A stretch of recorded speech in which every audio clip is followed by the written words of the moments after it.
Dalam keberlangsungan sebuah PO, ada beberapa faktor pendukung yang harus diperhatikan. Salah satu faktor pendukung yang punya peran sangat penting adalah faktor finansial atau keuangan. Nah, di episode Ngulas Bis kali ini, kita akan merangkum beberapa PO bis dengan kondisi keuangan yang stabil dan berkecukupan. Siapa sajakah mereka? Mari kita ulas bersama di Ngulas Bis.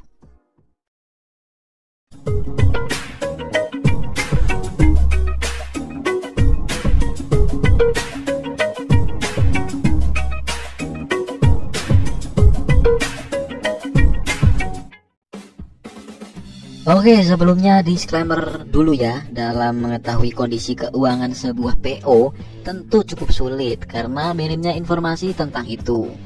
Dan para PO bis tidak mempublikasikan berapa aset dan kondisi keuangannya. Nah, setidaknya kami telah melakukan riset dan analisa.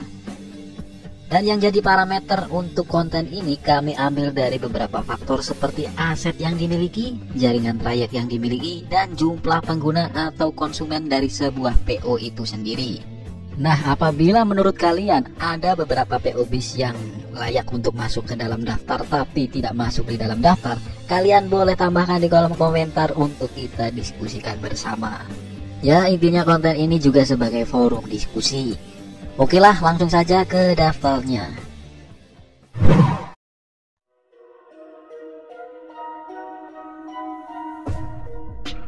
Kita mulai dulu dari perusahaan grup atau PO yang punya perusahaan induk dulu ya.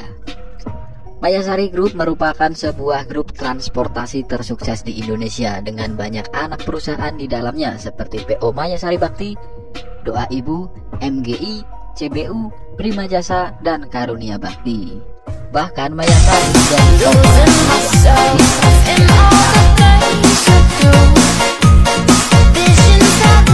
kelebihan atau kerugian oleh anak perusahaan. Holding company akan bertanggung jawab terhadap seluruh anak perusahaan, baik yang untung maupun yang merugi. Jika seluruh anak perusahaan berhasil dan mendapatkan keuntungan, maka hasilnya pun akan didapatkan oleh perusahaan induk. Agar durasi videonya nggak kepanjangan, untuk lebih detailnya tentang Mayasari Group ini kalian bisa tonton di episode Ngulas Bis sebelumnya tentang Mayasari Group. Nah, dengan banyaknya aset yang dimiliki, jaringan trayek dan jumlah pengguna, tentu Mayasari Bakti termasuk dalam salah satu perusahaan transportasi dengan kondisi keuangan yang stabil dan berkecukupan.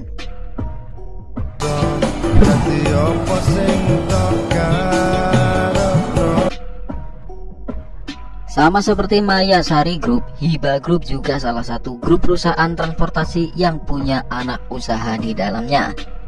Beberapa PO populer yang tergabung di Hiba Group meliputi PO Hiba Utama, Hiba Putra, Laju Prima, Murni Jaya, Setia Negara, dan masih ada yang lainnya. Perusahaan ini berdiri pada tahun 1949, bermula dari layanan bis pariwisata dan antar jemput karyawan dengan bis Hiba Utama. Seiring perkembangan, Hiba Utama mulai melebarkan usahanya dengan unit usaha lainnya untuk layanan bis akap. Singkatnya, pada tahun 90-an hadirlah PO Laju Prima yang menjadi bagian dari Hiba Group. Dan setelah itu, beberapa PO lainnya pun mulai ikut bergabung. Tak banyak perusahaan otobis yang mampu bertahan dengan usia yang kini lebih dari 70 tahun ini, bahkan terus berkembang pesat hingga kini. Itu menunjukkan bahwa perusahaan grup yang satu ini telah teruji dari segi keuangannya yang stabil bahkan berkecukupan.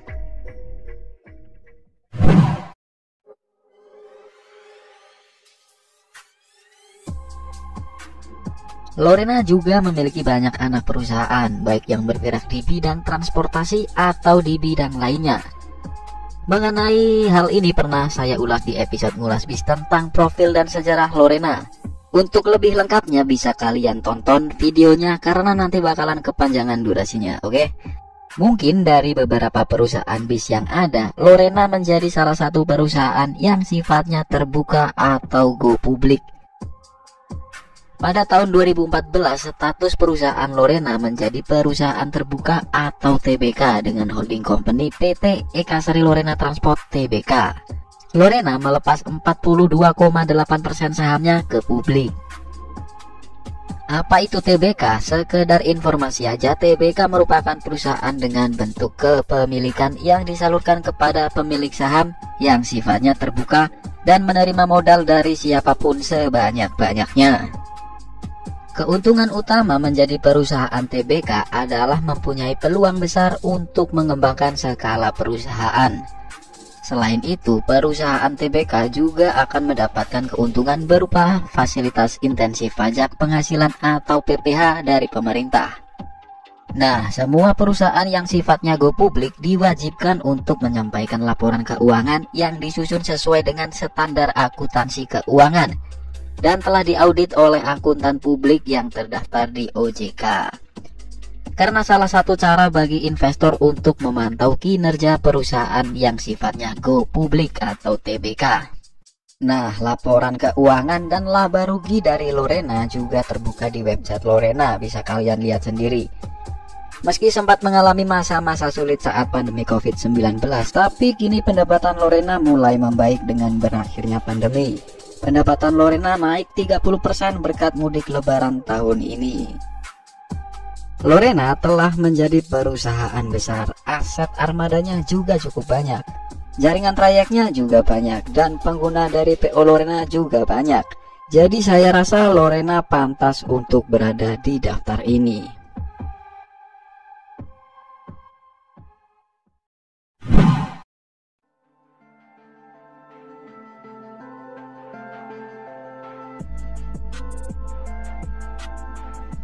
PO Sinar Jaya tentunya masuk dalam daftar ini.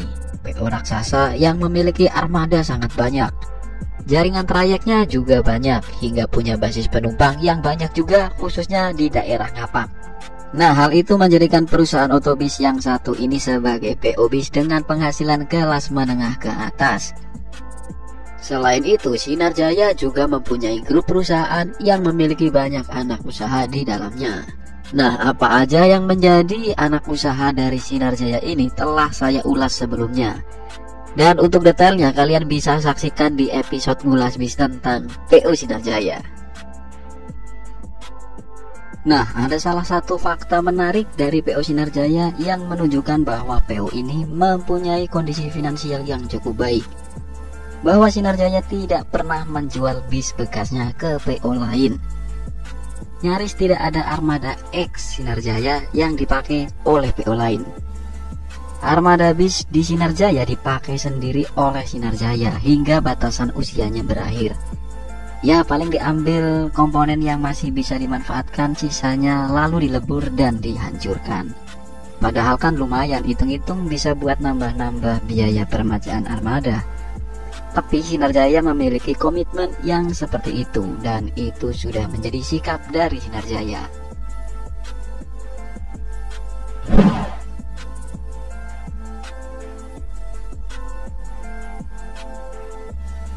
Perusahaan otobis yang satu ini tentu sudah tak diragukan lagi untuk masuk dalam daftar ini. PO yang dijuluki sebagai Sultan Palur ini dulunya hanya bermula dari sebuah bisnis transportasi dengan skala kecil, yaitu layanan travel dengan satu unit armada Mitsubishi Colt Diesel, melayani layanan trayek Jogja Surabaya dan Jogja Blitar Malang. Lalu berkembang ke bis AKDP dengan 5 unit bis bersasis Hino yang kala itu masih non AC. Dan setelah itu terus berkembang lagi hingga sekarang menjelma menjadi sultan di dunia perbisan tanah air. Kesuksesan Rosalia Indah tidak bisa terlepas dari kegigihan sang pendiri, yaitu pasangan suami istri yang sederhana, yaitu Bapak Justinus Suroso dan Ibu Justina Rahyuni Suroso. Aset yang dimiliki Rosalia Indah juga tak main-main. Rosalia Indah mencatatkan rekor muri pada 30 September 2021 sebagai perusahaan otobis akap yang memiliki armada double decker terbanyak dengan pelayanan pramugari di Indonesia, yang saat itu jumlahnya sebanyak 20. Nah, selain itu Rosi juga punya usaha lainnya seperti restoran, hotel, mini minimarket, pom bensin, sampai punya pabrik air mineral yang juga telah diakuisisi oleh Rosalia Indah.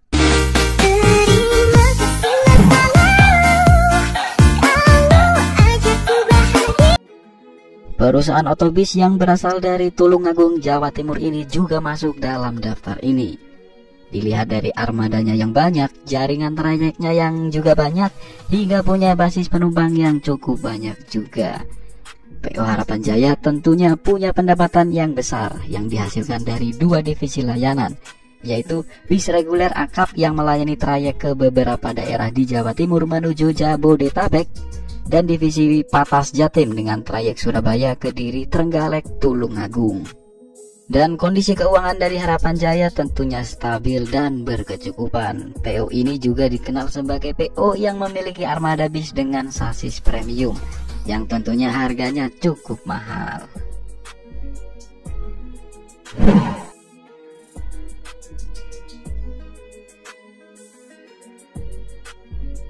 PO dengan finansial kuat lainnya datang dari Pulau Dewata, Bali, yang berani menjelajah Pulau Jawa, bahkan berkembang menjadi perusahaan otobus yang punya nama di Pulau Jawa. Gunung Harta Transport didirikan oleh Iwayan Sutika pada tahun 1993. Pada masa awal pendiriannya, Gunung Harta Transport hanya melayani trayek antar kota dalam provinsi seperti Denpasar, Gilimanuk. Barulah di tahun 1995 Gunung Harta Transport mulai membuka trayek antar kota antar provinsi.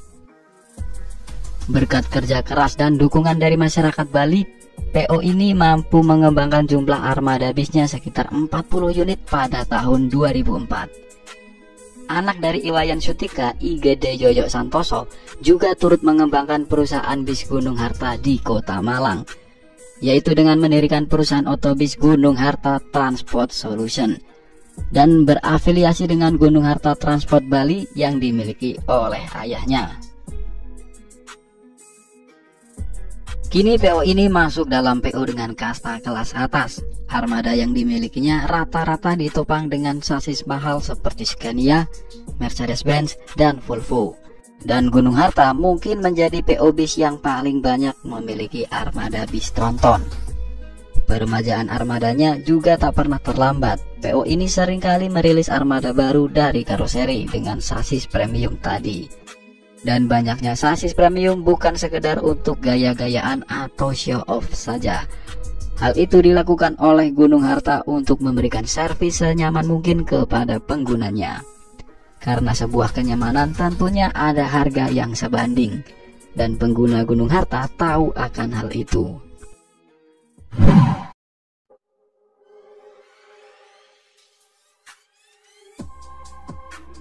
Budiman dikenal sebagai penguasa jalur selatan Jawa Barat. PO yang punya banyak armada dan basis penumpang yang banyak juga membuat PO ini saya rasa masuk dalam daftar ini. Budiman telah berdiri sejak tahun 1990. Pada awal kemunculannya, PO Budiman hanya melayani rute lokal Priangan Timur saja seperti Tasik dan Ciamis. Pada masa itu, Budiman yang masih seumur jagung harus berhadapan dengan para senior yang sudah menguasai jalur tersebut. Salah satunya seperti Merdeka Group. Namun dengan tekad yang kuat serta berani, Budiman berhasil bersaing dengan lawan-lawannya tersebut meskipun munculnya paling belakangan. Hingga kini PO Budiman juga masih punya banyak pesaing berat lainnya di Priangan Timur. Bahkan Budiman berhadapan dengan PO yang di backup oleh grup perusahaan besar di rute itu. Tapi Budiman masih tetap eksis dan bisa dibilang mengungguli mereka dengan memiliki armada sebanyak 700-an unit armada. Nah, hal itu menunjukkan bahwa Budiman memiliki finansial yang kuat.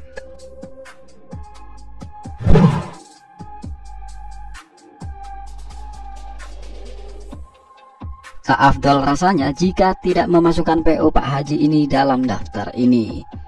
PO Haryanto memang tidak memiliki grup perusahaan seperti yang lainnya, tapi PO Haryanto memiliki armada yang cukup banyak dan basis penumpang yang banyak juga.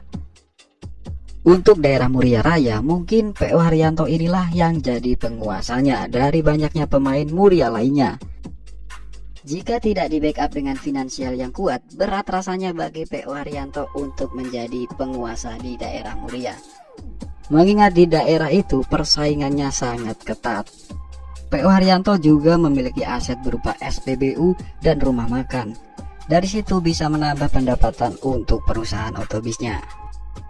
Sistem pengelolaan keuangannya juga menurut saya sangat baik. PO Haryanto tak hanya memikirkan soal profit dan keuntungan saja.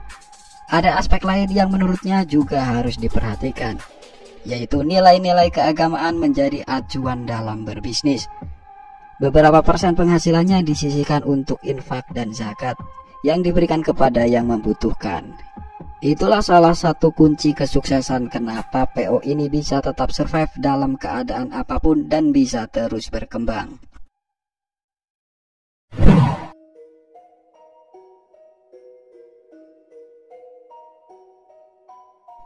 Dikenal sebagai penguasa di Wonogiri, Agramas saya rasa juga masuk dalam daftar PO dengan kondisi keuangan yang stabil dan berkecukupan. Agramas berdiri pada tahun 2003 di bawah naungan PT Anugrah Mas. Pendiri dari PO Agramas adalah David Aryawan, yang juga merupakan salah satu anak dari pemilik perusahaan bis Giri Indah. Umumnya di dalam bisnis transportasi bis, sang anak yang akan melanjutkan kiprah dari bisnis ayahnya. Namun nyatanya Agramas merupakan perusahaan bis yang didirikan mulai dari nol. Tidak ada sama sekali sangkut pautnya dari pendahulunya Giri Indah. Keterkaitan kedua PO ini hanya sebatas hubungan keluarga saja. Daerah Wonogiri merupakan ladang basah atau daerah yang sangat prospek bagi pengusaha bis. Dan Agramas menjadi PO yang mampu menguasai Wonogiri dengan memiliki basis penumpang yang cukup banyak. Namun sayangnya kesuksesan dari Agramas di Wonogiri berbanding terbalik dengan apa yang dialami oleh PO Giri Indah.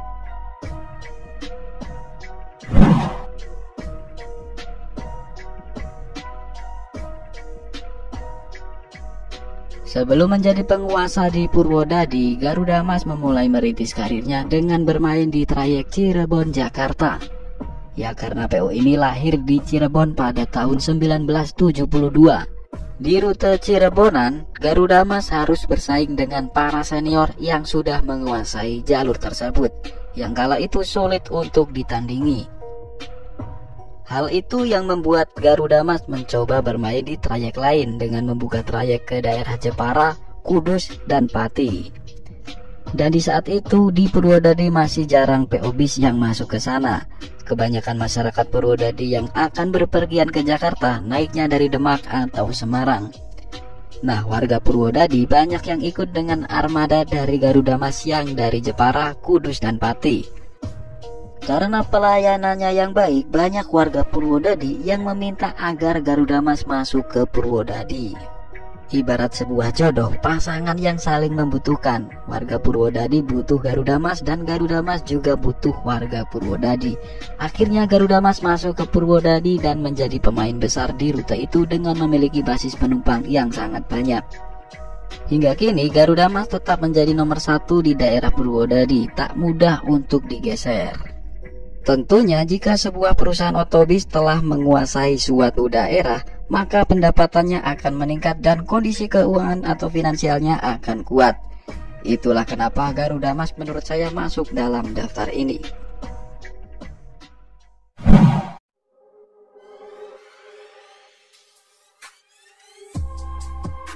Sebelum bermain di ranah akap, PO ini memang telah menjadi pemain besar di ranah pariwisata dengan armadanya yang banyak dan poolnya yang ada di mana-mana.